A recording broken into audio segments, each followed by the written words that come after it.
긴 했는데 최은미 기자 총상을 입고 들어왔단 말이에요. 그러면서 병원으로 긴박하게 후송이 됐습니다. 예, 그렇습니다. 정말 목숨 건 탈출 작전이었는데요. 예. 판문점 공동경비구역에서 발견된 그 북한군 병사를 우리 측에서 구조를 해서 병원으로 이송하는 그 모습을 먼저 보면서 설명을 해드리겠습니다. 굉장히 긴박한 순간들이 이어졌는데 지금 보시면 저게 헬기입니다. 지금 판문점에서 헬기가 떠서 지금 수원에 있는 아주대 병원으로 북한군 병사를 이송하는 모습이고요. 어제 오후 4시 20분경이라고 보시면 되는데 거의 한 20분 정도 만에 수원에 있는 아주대 병원에 도착을 했고 옥상에서 내려서 이제 들벗에 북한군 병사를 실어서 이제 응급실로 이송하는 모습들을 보실 수 있을 겁니다. 옥상에 내렸군요. 예, 옥상에 내려서 지금 보시면 굉장히 많은 군인들과 그리고 의료진들, 119 구급대원들이 붙어서 지금 이송을 하고 있는 모습인데요. 굉장히 긴박하게 움직이는 모습을 보실 수 있습니다. 이 몸에도 균을 막기 위한 어떤 그런 조치들이 지금 다 돼 있죠. 그러니까는 군에서 아주대병원에 먼저 연락을 해서 뭔가 준비를 좀 시켜달라고 이야기를 했고 저렇게 대기하고 있던 그 요원들이 바로 이제 헬기가 도착하자마자 응급실로 실어 나르는 굉장히 긴박하게 움직이는 모습인데요. 저렇게 실려 들어가서 바로 수술이 진행이 됐습니다. 1차 수술이 5시간 정도, 어제 밤 11시 정도까지 진행이 됐는데요. 그 중증 외상치료 전문의, 굉장히 권위자로 알려져 있죠. 이국종 교수가 직접 집도를 했는데 당초 이제 군에서는 어깨와 팔꿈치 쪽에 이제 조금 총상이 있다. 그러니까 생명에 지장이 없는 것처럼 사실 처음엔 좀 발표를 했었는데 실제로 병원에서 이송을 하고 병원에서 의사가 직접 들여다보니까 이 몸에 총이 거의 난사당한 그런 상황이었습니다. 그러니까 한 대여섯 군데 된다는 거죠? 그렇죠. 대여섯 발의 총상을 입었는데 이 대여섯 발의 총상 중에 한 3발 정도는 거의 이 장기를 관통하는 이 복부와 가슴 쪽을 관통하는, 그러니까 내장을 관통한 치명상이었고요. 그 1차 수술이 5시간 넘게 진행이 됐는데도 아직 모든 총탄을 다 제거하지도 못한 상황이라고 합니다. 그러니까 이 병사가 아주대병원으로 간 것 이유도 이 이국종 교수라는 이분 때문에 간 건가요? 예, 그렇죠. 중증 외상치료의 권위자고 많이 보셨던 그 드라마, 무슨 낭만 닥터 김사부 이런 드라마들의 모델이 실제로 됐던 교수인데 그 왜 과거에 알려졌던 그 소말리아 해적들에게 납치돼서 총상을 입었던 석혜균 선장도 살려낸 교수님이시고요. 그래서 아마 군에서 거리가 꽤 떨어져 있음에도 불구하고 아주대병원으로 이송을 한 건데 오늘 오전에 이국종 교수가 기자들과 만나서 이 병사의 상태에 대해서 설명을 했습니다. 그런데 앞으로 한 열흘 동안은 계속 고비가 있을 것 같다. 그러니까 생명에 지장은 없다라는 보도하고 조금 결이 다른 거네요. 그렇죠. 처음에 당초 군 측에서는 그렇게 발표를 했는데 이국종 교수는 생명에 지장이 없을 거라는 말을 할 수가 없다라고 이야기를 했고요. 열흘 동안 여러 번 고비를 넘길 것 같다고 했고 이 장기가 상처를 입으면서 좀 파열된 일부 이 복부 장기들이 파열되면서 그 대장에 있던 분변들이 이제 쏟아져 나오면서 이 몸 전체를 오염시킨 그런 상황이라고 합니다. 그래서 이제 치료를 하고 수술을 하고도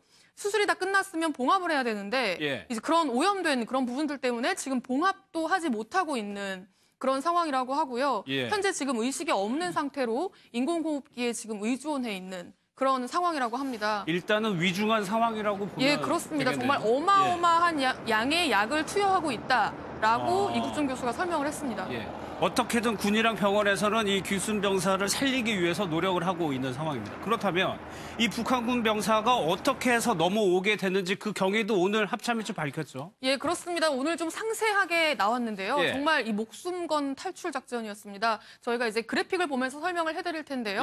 그 군용 지프를 타고 우리 쪽으로 넘어오려고 한 거예요. 그러니까 알고 보니 맨몸으로 온 게 아니라 북한 측에 있던 저기 보시면 북한 측에 있던 JSA 저쪽부터 이 군사 분계선 있잖아요. 군사 분계선 거의 인접한 곳까지 군용 지프를 타고 질주를 합니다. 질주를 하다가 북한군 초소 근처에서 배수로에 빠진 거예요. 저 군용 지프가. 지프의 바퀴가 배수로에 빠지면서 수렁에 빠지면서 더 이상 앞으로 나가질 못한 겁니다. 그렇게 빠져서 차가 움직이질 못하니까 잽싸게 차 밖으로 나옵니다. 잽싸게 차 밖으로 나와서 몇 미터 앞에 있는 저 군사 분계선을 넘으려고 한 거예요. 그런데 차 밖으로 나오자마자 북한군에서 총격이 시작이 됐고요. 북한군의 병사 4명이 순식간에 난사를 하기 시작했는데 그렇게 난사된 총알의 개수가 한 40여 발 정도 순식간에 40여 발 정도가 발사가 됐고 그러니까 군사분계선을 목전에 두고 차량이 배수로에 빠지면서 고장이 나니까 어떻게든 뛰어서 넘어오려고 했었군요. 예, 그렇습니다. 그런 상황에서 뛰어서 넘으려고 맨몸으로 뛰어서 넘으려다 보니 예. 이제 북한군의 총격을 피할 수가 없는 그랬겠죠. 상황이 됐던 거고요. 예. 그래서 거의 뭐 대여섯 발이 이제 관통하는 어떤 그런 치명상까지 입지 않을 수 없는 그런 상황이었습니다. 예. 저렇게 5발 맞고 나서요. 저 자유의 집이라고 보이잖아요. 저기 이제 예. 우리 측 있는 건물인데 남측 건물인데 저 자유의 집에서 50m 정도 좌측으로 떨어진 지점에 쓰러집니다. 낙엽들 사이에 쓰러져요. 그런데 우리 측에서는 저 도주하는 상황들을 계속 다 지켜보고 있었다고 해요. 그래서 예. 이제 어떻게 해야 될지 대응 작전을 고민을 하다가 저렇게 쓰러지는 모습을 보고 이제 바로 투입을 합니다. 우리 측 병력을 투입을 합니다. 그래서 이 포복 자세라고 하나요? 예. 이렇게 엎드려가지고 이제 북측이 혹시 모른 총격이 또 있을 수가 있기 그렇죠. 때문에 우리가 예. 구조하는 과정에서 그래서 이 포복 자세로 20분에 걸쳐서 저 병사에게 가까이 갔고요. 20분에 걸쳐서 거기서 20분이 걸린 거군요. 예, 그렇습니다. 예. 30분에 저렇게 쓰러진 걸 발견했는데 구조한 게 50분이거든요. 그러니까 포복 자세로 가서 구조를 했고 예. 구조한 즉시 그 헬기장으로 이송을 했고요. 예. 그 헬기장에서 바로 수원에 있는 아주대 병원으로 옮겨지게 된 겁니다. 예, 그 예. 당시에 굉장히 긴박했던 순간을 그 군 측의 설명으로 한번 직접 들어보시죠. 예. 북한군 일명이 차량을 돌진하여 하차한 다음에 MDL 남쪽으로 도주하는 것을 식별하였고 4명이 추격 및 사격을 실시하였고 저희들은 대략 40여 발 정도 사격을 한 것으로 판단하고 있습니다. 총상을 5군데 정도 입은 것으로 판단하였고 1차 수술을 어제 23시까지 실시를 하였는데 필요한 탄두를 제거하고 장기 손상을 확인하면서 회복 여부를 확인했는데 아직까지 불투명하고 오늘 아침에 확인했는데 2, 3일 정도 환자 상태를 경과를 관찰한 다음에 재수술 여부를 판단하겠다는 병원으로부터의 연락을 받았습니다.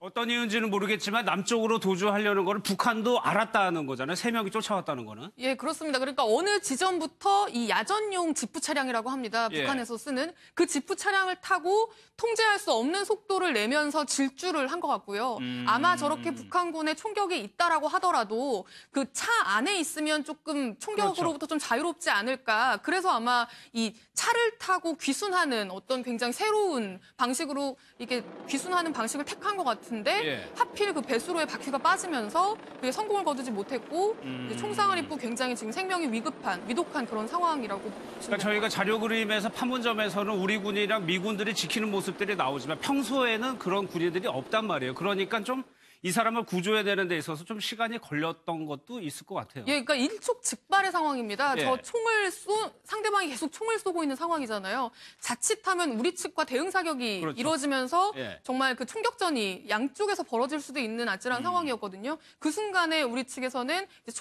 총격이 잠잠해질 때까지 기다렸다가 예. 이제 구조하는 그런 방식을 택한 것 같습니다.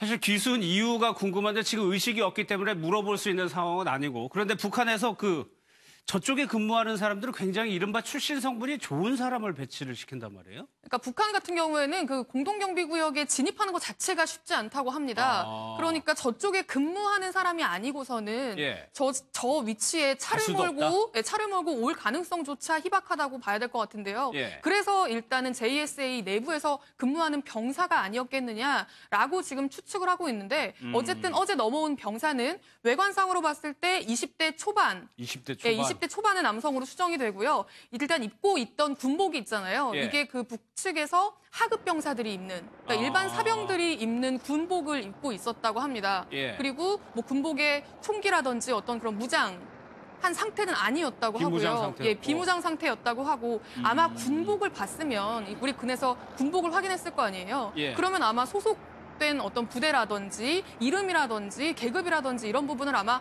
확인을 했을 겁니다. 예, 예. 그런데 아직 언론에는 공개해주지 않고 있는 그런 상황인데요. 예. 북한 같은 경우에는 JSA가 굉장히 지금 바닥에 그어져 있는 선 하나만으로 남과 북이 그렇죠. 대치하고 있는 그냥 선만 넘으면 바로 귀순이 되는 그런 곳이거든요. 그렇기 때문에 굉장히 교육을 잘 받은 사상 검증을 확실하게 받은 고위층의 자녀들만이 주로 이제 근무를 하는 걸로 알려져 있는데 예. 만약에 이번에 귀순한 병사 병사가 그런 고위층의 자제로 이제 판명이 된다면 북측 내부에서 굉장히 큰 동요가 있을 수도 있는 어떤 그런 사건 같습니다. 일단 지금 시급한 거는 이 병사를 살려내는 일입니다. 대여섯 발의 총상 중에 한 3발 정도는 거의 이 장기를 관통하는 이 복부와 가슴 쪽을 관통하는, 그러니까 내장을 관통한 치명상이었고요.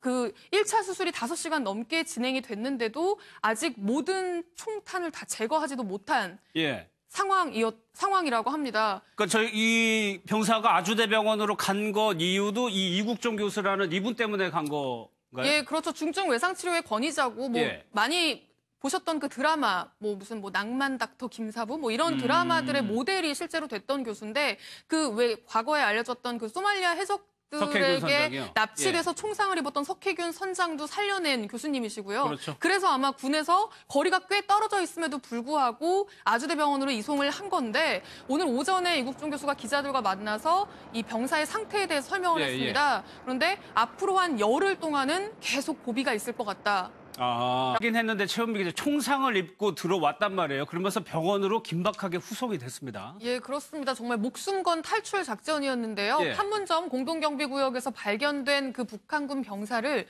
우리 측에서 구조를 해서 병원으로 이송하는 그 모습을 먼저 보면서 설명을 해드리겠습니다. 굉장히 긴박한 순간들이 이어졌는데 지금 보시면 저게 헬기입니다. 지금 판문점에서 헬기가 떠서 지금 수원에 있는 아주대 병원으로 북한군 병사를 이송하는 모습이고요. 어제 오후 4시 20분경이라고 보시면 되는데 거의 한 20분 정도 만에 수원에 있는 아주대 병원에 도착을 했고 옥상에서 내려서 이제 들벗에 북한군 병사를 실어서 이제 응급실로 이송하는 모습들을 보실 수 있을 겁니다. 옥상에 내렸군요. 예, 옥상에 내려서 지금 보시면 굉장히 많은 군인들과 그리고 의료진들, 119 구급대원들이 붙어서 지금 이송을 하고 있는 모습인데요. 굉장히 긴박하게 움직이는 모습을 보실 수 있습니다. 이 몸에도 그러니까 생명의 지장은 없다라는 보도하고 조금 결이 다른 거네요. 그렇죠. 처음에 당초 군 측에서는 그렇게 발표를 했는데 이국종 교수는 생명의 지장이 없을 거라는 말을 할 수가 없다. 라고 이야기를 했고요. 열흘 동안 여러 번 고비를 넘길 것 같다고 했고 이 장기가 상처를 입으면서 좀 파열된 일부 이 복부 장기들이 파열되면서 그 대장에 있던 그 분변들이 이제 쏟아져 나오면서 이 몸 전체를 오염시킨 그런 상황이라고 합니다. 그래서 이제 치료를 하고 수술을 하고도 수술이 다 끝났으면 봉합을 해야 되는데 이제 그런 오염된 그런 부분들 때문에 지금 봉합도 하지 못하고 있는 그런 상황이라고 하고요. 현재 지금 의식이 없는 상태로 인공호흡기에 지금 의존해 있는 그런 상황이라고 합니다. 일단은 위중한 상황이라고 보면 그렇습니다. 되겠네요. 정말 어마어마한 양의 약을 투여하고 있다라고 이국종 교수가 설명을 했습니다. 어떻게든 군이랑 병원에서는 이 귀순 병사를 살리기 위해서 노력을 하고 있는 상황입니다. 그렇다면 이 북한군 병사가 어떻게 해서 넘어오게 됐는지 그 경위도 오늘 합참이 좀 밝혔죠. 그렇습니다. 오늘 좀 상세하게 나왔는데요. 정말 이 목숨 건 탈출 작전이었습니다. 저희가 이제 그래픽을 보면서 설명을 해드릴 텐데요. 그 군용 지프를 타고 우리 쪽으로 넘어오려고 한 거예요. 그러니까 알고 보니 맨몸으로 온 게 아니라 북한 측에 있던 저기 보시면 북한 측에 있던 JSA 저쪽부터 이 군사 분계선 있잖아요. 군사 분계선 거의 인접한 곳까지 군용 지프를 타고 질주를 합니다. 질주를 하다가 북한군 초소 근처에서 배수로에 빠진 거예요. 저 군용 지프가. 지프의 바퀴가 배수로에 빠지면서 수렁에 빠지면서 더 이상 앞으로 나가질 못한 겁니다. 그렇게 빠져서 차가 움직이질 못하니까 잽싸게 차 밖으로 나옵니다. 잽싸게 차 밖으로 나와서 몇 미터 앞에 있는 저 군사 분계선을 넘으려고 한 거예요. 그런데 차 밖으로 나오자마자 북한군에서 총격이 시작이 됐고요. 북한군의 병사 4명이 균을 막기 위한 어떤 그런 조치들이 지금 다 돼 있죠. 그러니까는 군에서 아주대병원에 먼저 연락을 해서 뭔가 준비를 좀 시켜달라고 이야기를 했고 저렇게 대기하고 있던 그 요원들이 바로 이제 헬기가 도착하자마자 응급실로 실어 나르는 굉장히 긴박하게 움직이는 모습인데요. 저렇게 실려 들어가서 바로 수술이 진행이 됐습니다. 1차 수술이 5시간 정도, 어제 밤 11시 정도까지 진행이 됐는데요. 그 중증 외상치료 전문의, 굉장히 권위자로 알려져 있죠. 이국종 교수가 직접 집도를 했는데 당초 이제 군에서는 어깨와 팔꿈치 쪽에 이제 조금 총상이 있다. 그러니까 생명의 지장이 없는 것처럼 사실 처음엔 좀 발표를 했었는데 실제로 병원에서 이송을 하고 병원에서 의사가 직접 들여다보니까 이 몸에 거의 총이 거의 난사당한 그런 상황이었습니다. 그러니까 한 대여섯 군데 된다는 예, 거죠? 그렇죠. 대여섯 발의 총상을 입었는데